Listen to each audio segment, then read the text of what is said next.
નમસ્કાર વિદ્યાર્થી મિત્રો, આજે આપણે આ નીટના લેક્ચરમાં 5મા ચેપ્ટરનો છેલ્લો ટોપિક રંગસૂત્રીય વિકૃતિઓ જોઈએ, એટલે કે રંગસૂત્રીય વિપથનો એટલે વિકૃતિ. તો રંગસૂત્રીય વિકૃતિઓ અથવા રંગસૂત્રીય અનિયમિતતા, રંગસૂત્રીય અનિયમિતતા જેને રંગસૂત્રીય વિપથનો પણ કહેવાય. રંગસૂત્રીય વિપથનો પણ કહેવાય. હવે રંગસૂત્રીય અનિયમિતતા કે રંગસૂત્રીય વિપથનો બે પ્રકારના હોય. એક રંગસૂત્રોની રચનાત્મક ખામી અને રંગસૂત્રોની સંખ્યાકીય વિકૃતિ. તો રંગસૂત્રોની રચનાત્મક ખામી અને રંગસૂત્રોની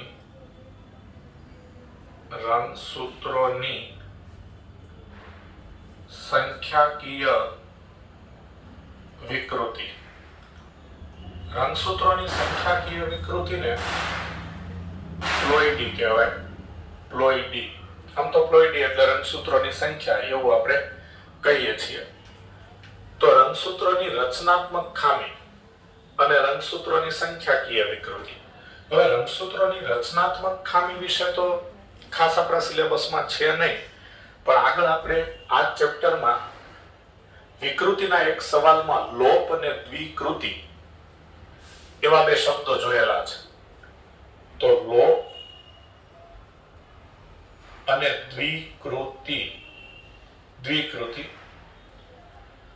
આ બે રંગસૂત્રોની રચનાત્મક ખામી છે, રંગસૂત્રોની રચનાત્મક વિકૃતિ છે. એટલે લોપમાં શું થાય, તો દાખલા તરીકે આ રીતે એક આ નોર્મલ રંગસૂત્ર છે, આ રીતે. તો આ નોર્મલ રંગસૂત્ર છે.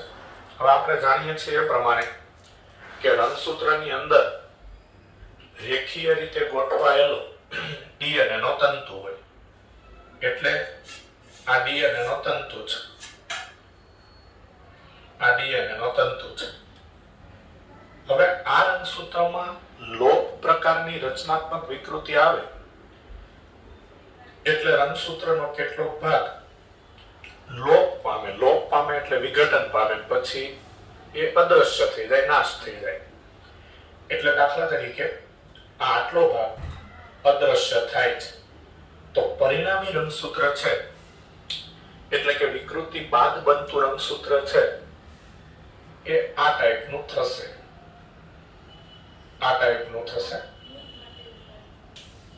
આ રીતે.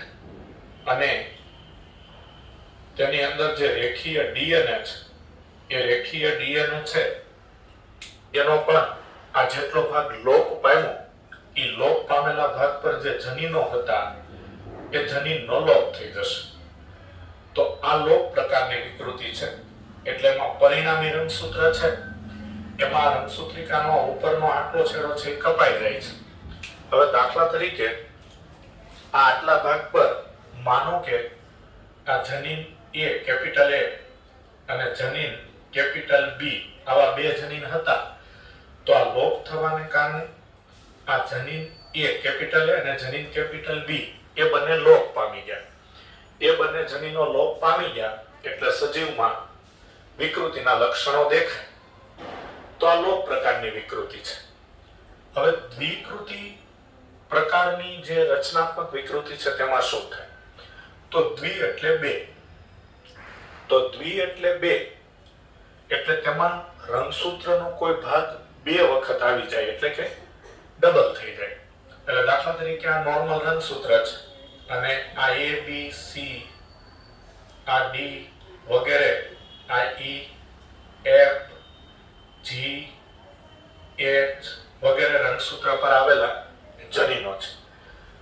હવે જો આમાં કોઈ ભાગ બે વખત આવી જાય તો એટલું રંગસૂત્ર છે, પરિણામી રંગસૂત્ર છે, એનો એ ભાગ એટલો મોટો દેખાય.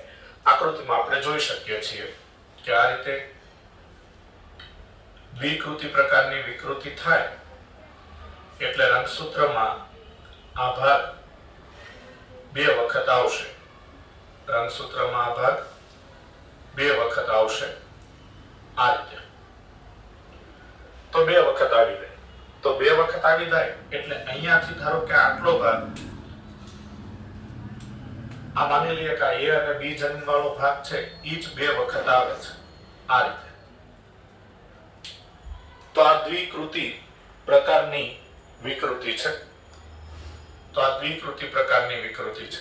તો આટલો ભાગ 2 વખત આવે છે એટલે આટલો ભાગ 2 વખત આવે છે એટલે આની અંદરનો જે DNA છે આ DNA નો સળંગ તંતુ તેમાં દ્વિકૃતિ થઈ એટલે કેટલો ભાગ 2 વખત આવી ગયો, ડબલ વખત આવી ગયો.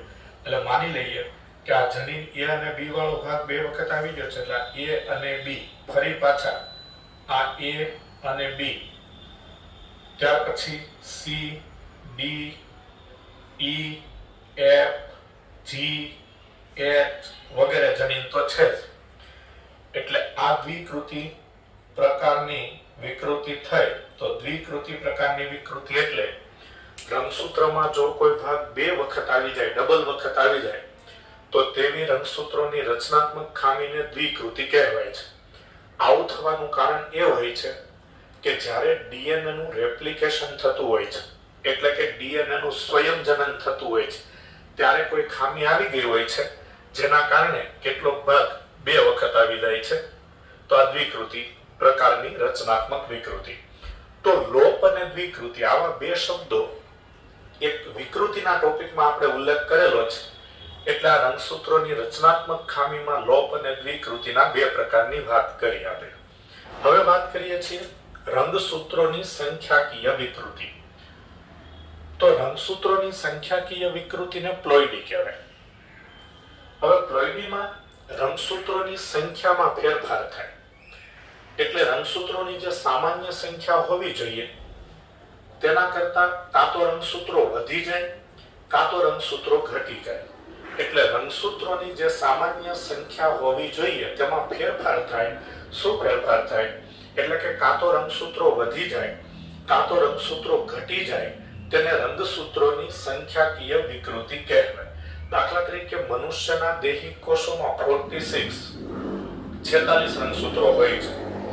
તો મનુષ્યના શરીરમાં આવેલા દૈહિક કોષોમાં 46 રંગસૂત્રોની સંખ્યા એ સામાન્ય સંખ્યા છે.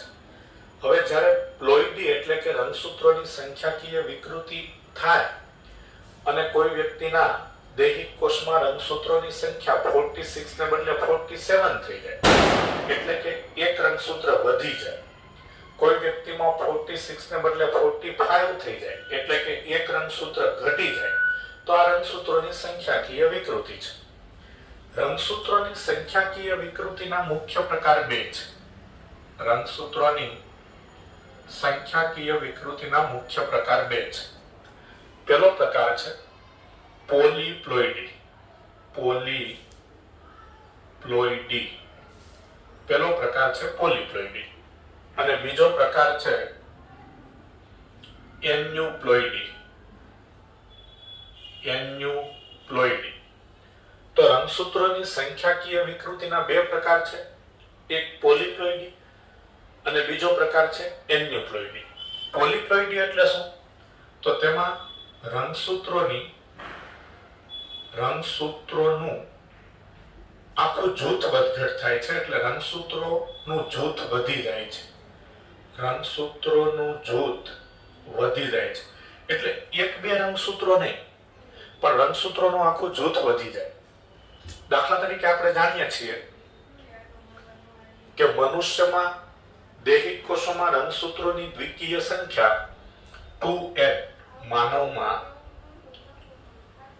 દૈહિક કોષોમાં રંગસૂત્રોની દ્વિકીય સંખ્યા 2n is equal to 46 છે. હવે 2n is equal to 46 છે એટલે 46 રંગસૂત્રો એ 2n સંખ્યા છે. 2n સંખ્યા છે. તો 2n 46 છે. 2n46 છે એટલે n બરાબર 23 થાય n બરાબર 23 થાય તો મનુષ્યના દૈહિક કોષોમાં રંગસૂત્રોની દ્વિતીય સંખ્યા 46 છે એટલે 2n46 હોય એટલે n23 થાય એટલે કે રંગસૂત્રોની મૂળભૂત સંખ્યાનો આંક n કે જે એકકીય સંખ્યા છે એ 23 છે હવે જ્યારે પોલિપ્લોઇડી પ્રકારની રંગસૂત્રોની સંખ્યાકીય વિકૃતિ આવે તો તેમાં આખું જૂથ વધી જાય એટલે 46 પ્લસ રંગસૂત્રોનું જૂથ એટલે આખી એકકીય સંખ્યાનું જૂથ એટલે 46 પ્લસ 23 એટલે કોઈ વ્યક્તિના કોઈ કોષમાં રંગસૂત્રોની સંખ્યા 69 થઈ જાય 69 એટલે 3n કોઈ કોષમાં રંગસૂત્રોની સંખ્યા 92 થઈ જાય 92 એટલે 4n એટલે 46 ના 69 થઈ જાય એટલે સીધા 23 વધી ગયા 46 ના 92 થઈ જાય એટલે બીજા 46 વધી ગયા એટલે કે રંગસૂત્રોનું આખું જૂથ વધી જાય તો તેને પોલિપ્લોઇડી કહેવાય એટલે પોલિપ્લોઇડીનો સિમ્પલ અર્થ કે તેમાં રંગસૂત્રોનું આખું જૂથ વધી જાય છે જેમ કે માનવમાં દૈહિક કોષોમાં રંગસૂત્રોની દ્વિતીય સંખ્યા 46 છે એટલે કે 2n = 46 છે તો તેના બદલે શરીરના કોઈ કોષોમાં રંગસૂત્રોની સંખ્યા 69 એટલે કે 3n હોય 92 એટલે કે 4n હોય તો તે પોલિપ્લોઇડીની ખામી કહેવાય આવું કેન્સરગ્રસ્ત કોષોમાં થાય છે દાખલા તરીકે શરીરના કોઈ ભાગમાં કેન્સર છે તો એ કેન્સર કોષોમાં પોલિપ્લોઇડી હોય એટલે રંગસૂત્રોની સંખ્યા 3n 4n વગેરે હોય તો રંગસૂત્રોનું આખું જૂથ વધી જાય હા વનસ્પતિમાં પોલિપ્લોઇડીના પ્રયોગો દ્વારા વનસ્પતિની સંકર જાતો ઉત્પન્ન કરવામાં આવે છે અને આ પોલિપ્લોઇડીના પ્રયોગો દ્વારા જે વનસ્પતિની સંકર જાતો ઉત્પન્ન કરવામાં આવે છે એ વનસ્પતિના પુષ્પ ફળ બીજ વગેરે મોટા કદના અને વજનદાર હોય છે એટલે વનસ્પતિમાં પોલિપ્લોઇડી ફાયદાકારક છે કારણ કે તેનાથી વનસ્પતિની સંકર જાતો ઉત્પન્ન કરવામાં આવે છે અને એવી પોલિપ્લોઇડીથી ઉત્પન્ન કરેલી વનસ્પતિની સંકર જાતોમાં તેના પુષ્પ પર્ણ ફળ બીજ વગેરે મોટા કદમાં મોટા અને વજનદાર હોય છે ઓકે હવે આપણે એન્યુપ્લોઇડીની ચર્ચા કરીએ તો એન્યુપ્લોઇડી એટલે સમજાત રંગસૂત્રોની કોઈ જોડમાં એકાદ બે રંગસૂત્રોની વધઘટ થાય સમજાત રંગસૂત્રોની કોઈ જોડમાં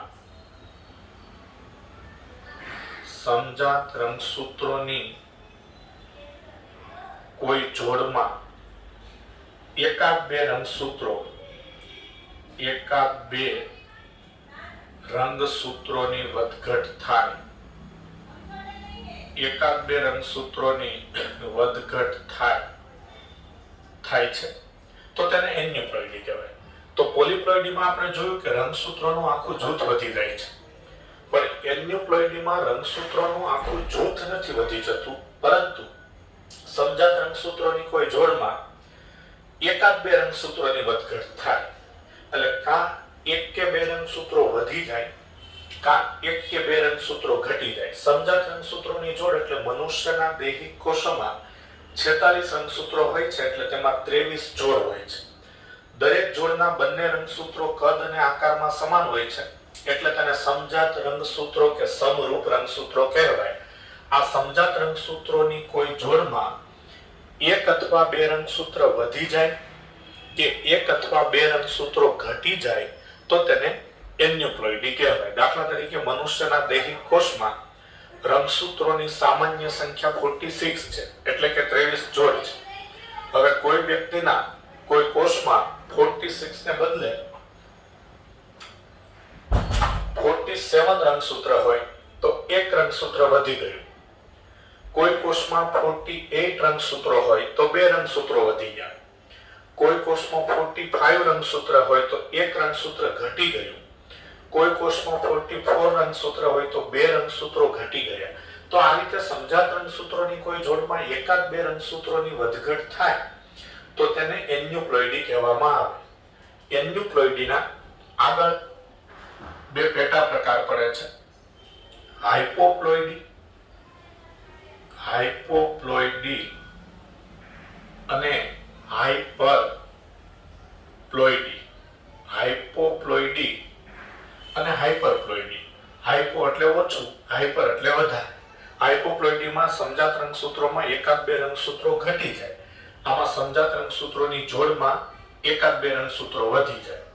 હાઇપોપ્લોઇડીના આગળ બે પેટા પ્રકાર પડે, મોનોસોમી, મોનોસોમી અને નલિસોમી. મોનોસોમી અને નલિસોમી. મોનોસોમી એટલે 2n-1, નલિસોમી એટલે 2n-2. તો 2n એટલે સમજાત રંગસૂત્રોની જોડ. એટલે જો સમજાત રંગસૂત્રની કોઈ જોડમાં એક રંગસૂત્ર ઘટી જાય તો તેને મોનોસોમી કહેવાય. ધારો કે કોઈ બે જોડમાં એક એક રંગસૂત્ર ઘટી જાય.